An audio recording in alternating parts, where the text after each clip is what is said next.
সমস্যা নাই, তুমি হচ্ছে যে বাহিরে যাইতে দিও না, যেহেতু তোমার স্বামী থাকে না বাসাতে, তুমি তোমার দেওরকে একটু তোমার কাছে কাছে রাখো, তাই বললো।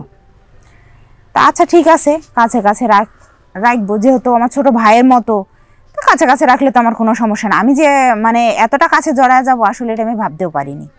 তো যাই হোক, কাছে কাছে করতে করতে এমন একটা মানে কাছে চলে আসলাম দুইজনে, সেটা আর কি বলবো, বলার কোনো ভাষা নাই। তো যাই হোক, দুজনে স্বামী স্ত্রীর মতো সব কিছু আমাদের, যেহেতু আমার হাজবেন্ড থাকেই না বাড়িতে।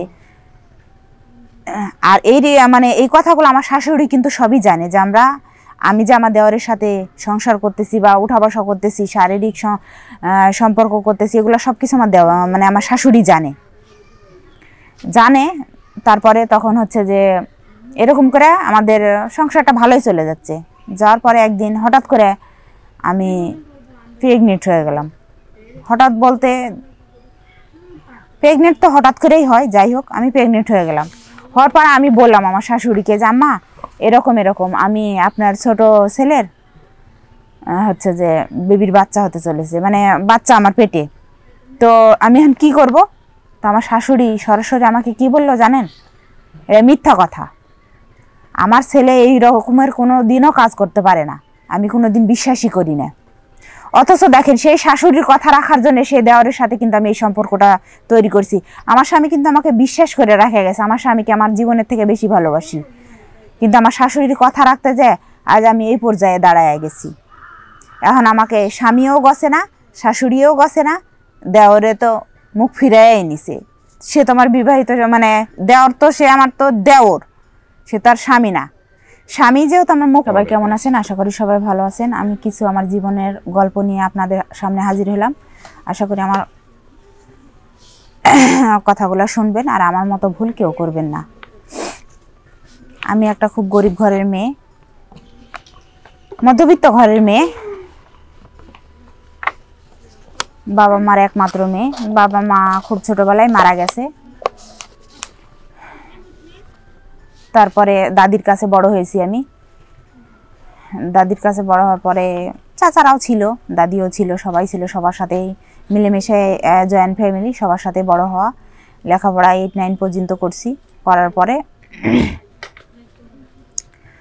বিয়ের বয়স হওয়ার পরে আমাকে বিয়ে দিয়ে দেওয়া হয়। বিয়ে দেওয়ার পরে বিয়ে করে সংসার করি। আমার হাজবেন্ড খুব ভালো, খুব একজন ভদ্র ফ্যামিলির ছেলে, খুব ভালোবাসে আমাকে সে।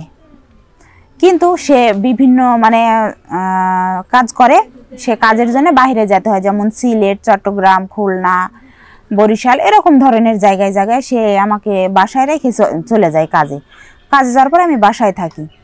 বাসায় থাকার পরে আমি থাকি, আমার শাশুড়ি থাকে, আমার দেওর থাকে, আমাদের এই ছোটোখাটো ফ্যামিলি, আমরা সুখে শান্তিতে সংসার করি। তারপরে তখন একদিন আমার জীবনের কিছু কথা বলছি, যে আমি কোনোদিন ভাবিনি যে আমার এরকম কিছু হবে। তো আমার দেবর ইন্টারে পড়ে, লেখাপড়া করে, ও কলেজে যায়, মেয়েদের সাথে ও উঠে বসে, মেলামেশা করে। এই মেলামেশা করতে করতে ও যে একটা রিলেশনে, মানে ওর চরিত্রটা যে এত নোংরা হয়ে গেছে আমি কোনোদিন ভাবতেও পারিনি, বা আমার ফ্যামিলি বলতে আমার শাশুড়িও ভাবেনি যে আমার দেবর এতটা নিচে নেমে গেছে। মানে বিভিন্ন মানুষের বিভিন্ন রকম রিপোর্ট দেয় যে তোমার ছেলে এরকম কাজ করে, ওরকম কাজ করে, কিন্তু আসলে আমরা বিশ্বাস করি না, কারণ আমরা তো দেখি না, তো বিশ্বাস করব কিভাবে? যাই হোক, একদিন এরকম করতে করতে আমার শাশুড়ি হাতে নাতে আমার দেবরকে ধরে ফেলে। ধরার পরে আমার দেবরকে জিজ্ঞাসা করি, তুমি এ ধরনের কাজগুলো করিস, মানুষের যে রিপোর্ট দেয়, তো তুই এ ধরনের কাজ করিস কিসের জন্য? আমাদের মান সম্মান নষ্ট হয়ে যাচ্ছে, তুই কি দেখতে পাচ্ছিস না? তাই বলে। তা আমার দেওর শুনে না শোনার পরে একদিন আমার শাশুড়ি আমার সাথে এই কথাগুলো শেয়ার করার পরে বলে যে বৌমা, তোমাকে আমি একটা কথা বলি, তুমি রাখবা? তো হ্যাঁ মা, রাখবো না কেন, অবশ্যই রাখবো, কারণ আপনি আমার শাশুড়ি, আপনার সেবা করা বা আপনার কথা শোনা আমার এটা দায়িত্ব, কর্তব্য। তাই বললাম। তো আচ্ছা ঠিক আছে, সমস্যা নাই, তুমি হচ্ছে যে তোমাকে আমি একটা প্রস্তাব দিই। কি প্রস্তাব? তুমি তো জানো তোমার দেওরের সম্পর্কে। হ্যাঁ, মানুষের মুখে শুনছি আমি টুকটাক, তো তাই বললাম। তো বলতেছে সমস্যা নাই, তুমি হচ্ছে যে বাহিরে যাইতে দিও না, যেহেতু তোমার স্বামী থাকে না বাসাতে, তুমি তোমার দেওরকে একটু তোমার কাছে কাছে রাখো, তাই বললো। তা আচ্ছা ঠিক আছে, কাছে কাছে রাখবো, যেহেতু আমার ছোট ভাইয়ের মতো, তো কাছে কাছে রাখলে তো আমার কোনো সমস্যা না। আমি যে মানে এতটা কাছে জড়ায় যাবো আসলে এটা আমি ভাবতেও পারিনি। তো যাই হোক, কাছে কাছে করতে করতে এমন একটা মানে কাছে চলে আসলাম দুইজনে, সেটা আর কি বলবো, বলার কোনো ভাষা নাই। তো যাই হোক, দুজনে স্বামী স্ত্রীর মতো সব কিছু আমাদের, যেহেতু আমার হাজবেন্ড থাকেই না বাড়িতে। আর মানে এই কথাগুলো আমার শাশুড়ি কিন্তু সবই জানে, যে আমি যে আমার দেওরের সাথে সংসার করতেছি বা উঠা বসা করতেছি, শারীরিক সম্পর্ক করতেছি, এগুলো সব কিছু মানে আমার শাশুড়ি জানে।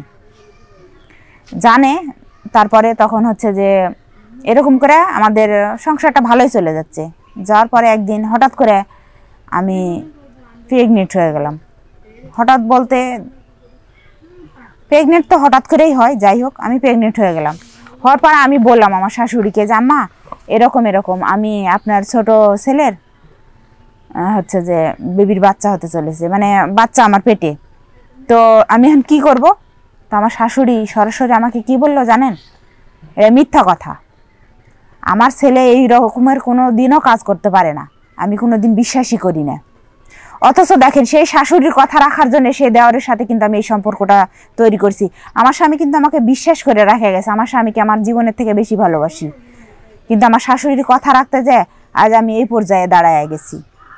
এখন আমাকে স্বামীও গছে না, শাশুড়িও গছে না, দেওরে তো মুখ ফিরাই নিছে। সে তো আমার বিবাহিত, মানে দেওর তো সে আমার তো দেওর, সে তার স্বামী না।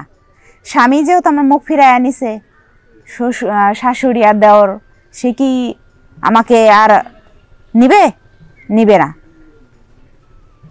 তো আমি এখন কি করব বলেন? এখন এই পেটের বাচ্চাটা নিয়ে মানুষের বাসায় কাজ করে খাই, হ্যাঁ না পারলাম ফেলতে, না পারলাম ধরে রাখতে, এমন একটা পর্যায়ে আসলো যে আমি নষ্টও করতে পারলাম না। সে বাচ্চাটার কি দোষ? দোষ তো আমার কপালেরও না, দোষ আসলেই আমার। এই জন্যে আমি আজ এই পর্যায়ে আসছি। তো আমার মতো দোষ আপনারা করেন না। একটা মানে বাচ্চা নষ্ট করা বা একটা বাচ্চাকে জন্ম থেকে বঞ্চিত করা, এটা তো আপনারা ভালো করেই জানেন। তবে আমি এই বাচ্চাটাকে জন্ম দিব, অবশ্যই জন্ম দিব, আমার পরিচয়ে জন্ম দিব। আমি কারো পরিচয়ে আমি এই বাচ্চাটাকে জন্ম দিব না, না স্বামীর, না শাশুড়ির, না দেওরের। এটা আমার পরিচয়, আমি জন্ম দিয়ে তাকে আমি লালন পালন করে বড় করব। আমার দায়িত্ব আমি পালন করব। আমি যে মা, আমি ফেলে দিতে পারবো না।